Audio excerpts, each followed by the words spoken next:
Mapagpalang araw mga kataba. Namiss natin ang kaldereta. Or version ni mga mataba ng kaldereta. Haluto ng pork at chicken. Minarinate ko to sa toyo, kalamansi, oyster sauce, paminta. Yan ang binabad ko yan mga ilang mahigit 4 na oras na yan nakababad. So malasa na yan. Ipapakuluin muna natin bago tayo maggisa. Kasama na yung sauce, konting tubig. Tapos dito, meron tayong bawang, sibuyas, bell pepper, siling red. Dagdagan nyo kung gaano kaanghang ang gusto nyo. Yung katabi ko hindi mahilig sa maanghang. Patatas, carrots, tomato sauce,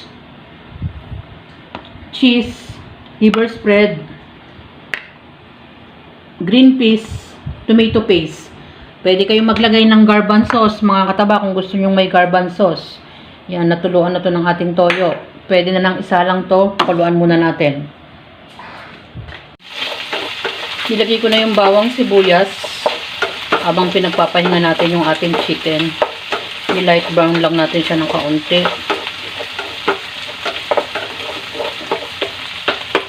Tapos, pwede na natin ilagay yung ating patatas at carrots.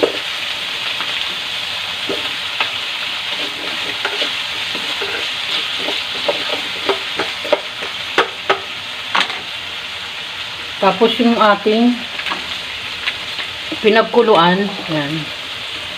Binawasan ko yung ating pinagkuluan dahil isasabaw ko rin maya-maya. Paminta. Naglagay na tayo ng konting pampalasa na Ajinomoto.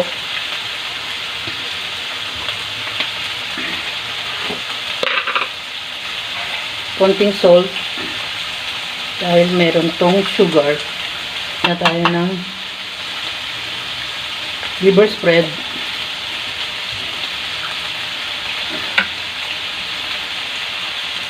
At pwede na natin lagay yung ating pinagkuluan.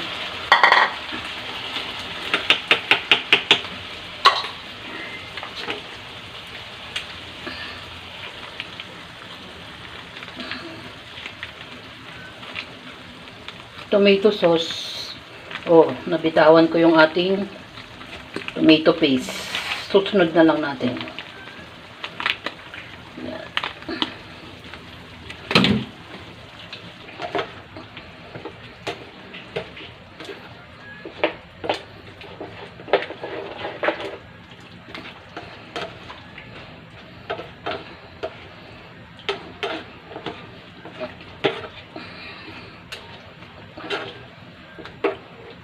Ngalay ka na ba?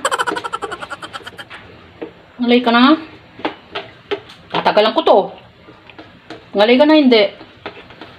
Ayaw mong sumagot, tatagalan ko, bahala ka. Yan. Pabayaan muna natin. Bumulo. Tatagalan ko pa sana eh. Ayaw niyang sumagot. Takpan natin. Naglagay lang ako ng konting kalahating kutsarang tomato paste. At konting sugar. Ayan. Dahil hindi ko na ipakita yon kanina. Nabitawan. Lagay na natin ang ating bell pepper kasama ng siling red. Ayun no. Siling red.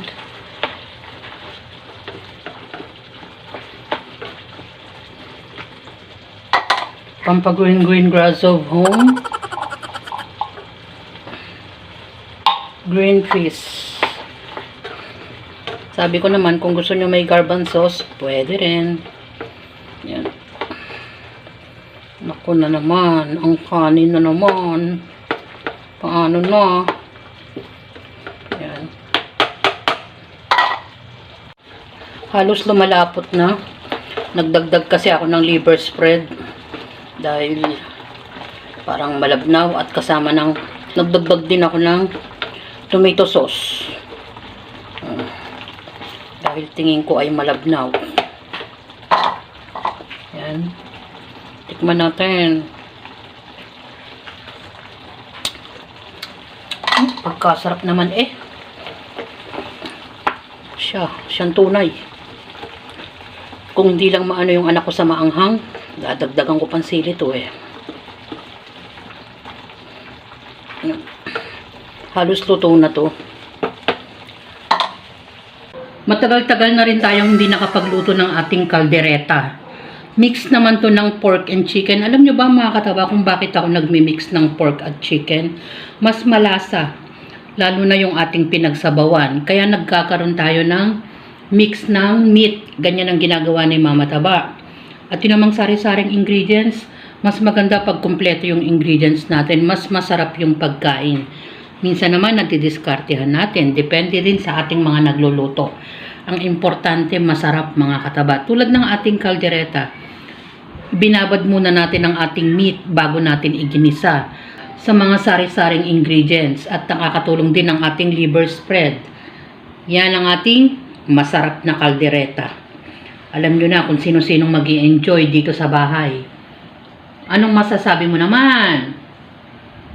Mag-enjoy na naman mga kakain. Itong mga boys na to.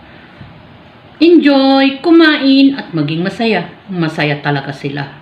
Salamat sa panunood. At bye! Ingat mga kataba. Masarap pa to pag spicy talaga.